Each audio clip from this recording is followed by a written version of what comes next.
Magandang umaga po. Isang ulan po umaga, pero maalinsangan po. Noong pong nagdiyo po yung lingkod, mayroon po akong nakausap niya. Sabi niya, napanood niya yung mga post ko sa salita ng Diyos sa Bible. Sabi naman niya na binasa niya yung Bible, magbabasa siya ng Bible, tapos nabasa rin niya yung Book of Enoch. Yung aklat po ni Enoch, si Enoch po yung pong sa Old Testament po yun, yung diba, si Abel at si Cain. Yun. Ano po yun, anak ni Cain yun. Yung si Abel at si Cain, magkapatid yun. Pinatay ni Cain si Abel. Yun, diba? Ganun po yung sabi ko sa kanya, binasa mo yung Book of Enoch. Oh, ayos na, pero hindi na masyadong mahalaga yun sa kung tungkol sa kalooban ng Diyos ang ating sundin. Bakit? Si Enoch, anak ni Cain. Oo, pero ngayon kasi ang sabi ng Diyos Ama na makapangyarihan sa lahat, yung tinig mula sa langit, basahin mo, sabi ko sa kanya.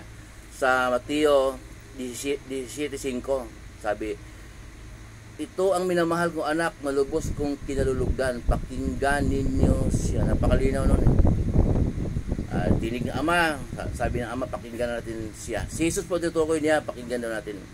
So, turo ni Jesus ang pakinggan natin. Lalakad din ngayon, mamumuhay tayo sa turo ni Jesus.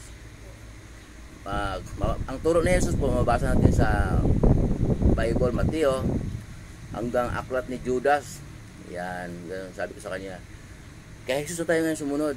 Lahat ng turo ni Jesus, yan ang ating mamumuhay araw-araw kasi yan ang nais ng Ama.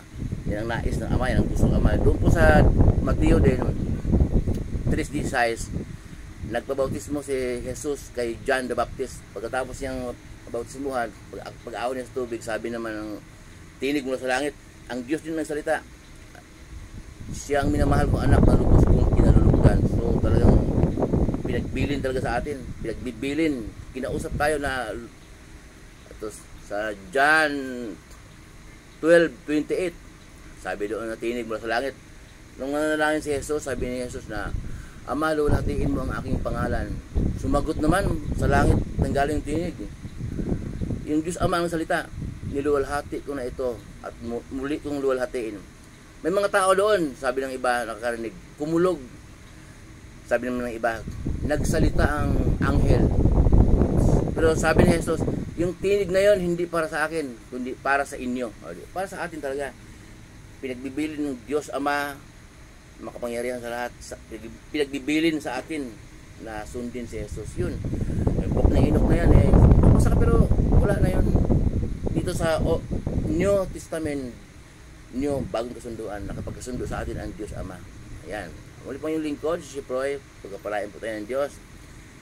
Pagkapalain kayo sa mga trabaho pinasukan ninyo, kahit anong negosyo, anong pinagkikitaan sa buhay, ay sa kalooban ng Diyos, pagkapalain po kayo lahat.